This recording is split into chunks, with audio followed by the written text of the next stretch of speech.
I checked. Simple thing I did. I said, look, what is the most important set of people in the government of India? The people who define how this country is governed. Of course, Lok Sabha and Vidhan Sabha, but beyond that, they are the 90 secretaries of the government of India.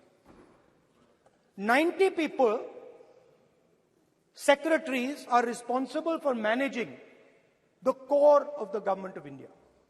And I asked myself the question, how many of the 90 people come from the OBC community? And I was shocked and shattered by the answer. मैंने ये सवाल पूछा कि ये जो 70 secretary हैं, 90 secretary हैं, ये जो हिंदुस्तान की सरकार को चलाते हैं, जो बजट को चलाते हैं, इनमें से ओबीसी कितने हैं? नरेंद्र मोदी जी प्रधानमंत्री हैं, ओबीसी के लिए काम करते हैं। मैंने ये सवाल पूछा।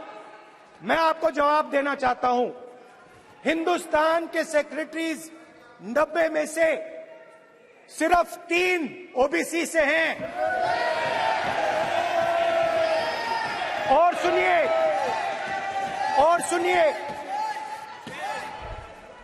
सुनिए, नहीं घबराइए मत, डरो मत। और सुनिए, ये जो सेक्रेटरीज हैं जो ओबीसी कम्युनिटी से हैं, ये हिंदुस्तान के सिर्फ 5% बजट को कंट्रोल करते हैं। मतलब अगर हिंदुस्तान का बजट 44 लाख करोड़ का है, तो ये 2.47 लाख करोड़ मतलब 5% कंट्रोल करते हैं। और सुनिए, मैं कर रहा हूं, मैं वहीं आ रहा हूं।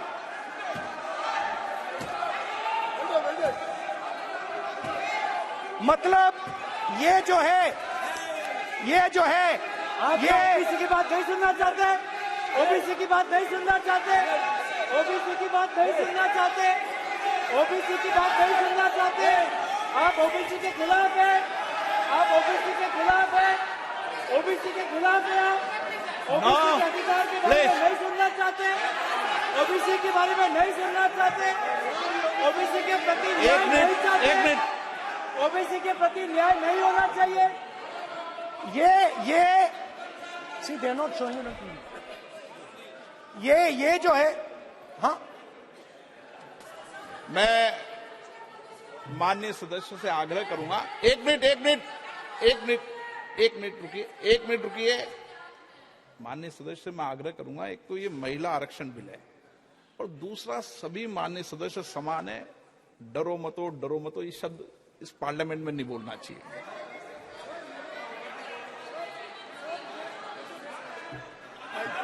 सर, ये जो डिस्कशन है, sir, speaker sir, this discussion,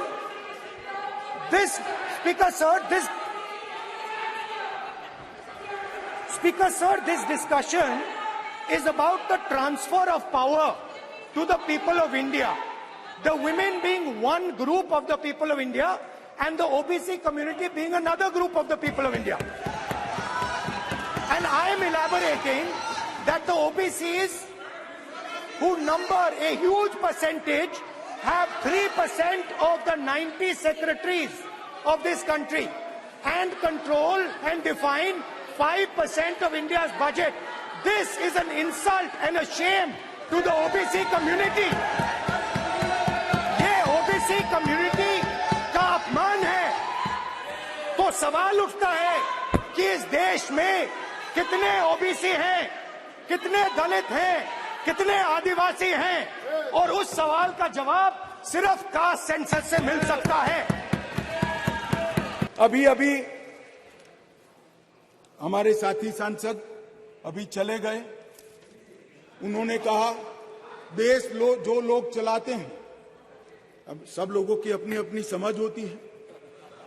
उन्होंने कहा कि देश जो लोग चलाते हैं उसमें सिर्फ 3 ओबीसी है। अब इनकी समझ है कि देश सेक्रेटरी चलाते हैं, मेरी समझ है देश सरकार चलाती है। मान्यवर, संविधान की स्कीम है, देश की नीतियों का निर्धारण इस देश की कैबिनेट करती है, इस देश की सरकार करती है, इस देश की संसद करती है। और आंकड़े अगर आपको चाहिए तो मैं बता देता हूं, सुनने के लिए आप बैठे नहीं हो। भारतीय जनता पार्टी के सांसद में 29%, 85 सांसद ओबीसी कैटेगरी के हैं। कंपैरिजन करना है तो आ जाइए। और मान्यवर मंत्री भी 29 ओबीसी कैटेगरी के। मान्यवर, सस्ते चुनावी वादे करना और पॉलिटिकल भाषण करना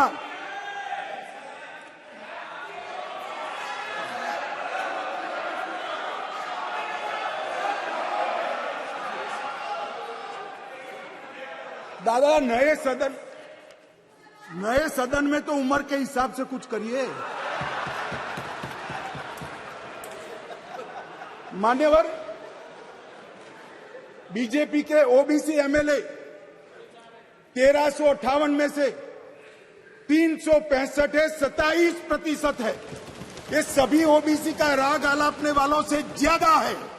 मान्यवर, बीजेपी के ओबीसी एमएलसी 163 में से 65 है, 65 है, 40% है। ये 33% की बात करते हैं। मान्यवर, चुनावी भाषण करना बहुत ठीक है, कोई एनजीओ बनाकर दे देता है, चिट्ठियां आकर पढ़ जाना ठीक है। भैया, मन से पिछड़ा वर्ग का कल्याण करने का काम हमारे नेता नरेंद्र मोदी जी ने किया। नरेंद्र मोदी जी जब पहली बार संसद के अंदर नेता चुने गए, और कहा गया उनको भाषण करने के लिए, लिखा हुआ भाषण एक साइड पे रह गया। उन्होंने कहा 2014 में मेरी सरकार दलितों की सरकार है, आदिवासियों की सरकार है, पिछड़ों की सरकार है, महिलाओं की सरकार। और मान्यवर, आज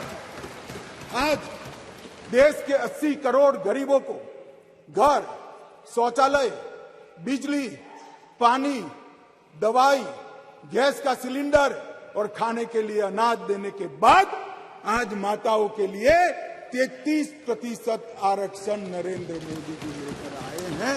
और मोदी जी ने ये जो वादा किया था, मान्यवर, ये जो वादा किया था वो मोदी जी ने पूरा किया है।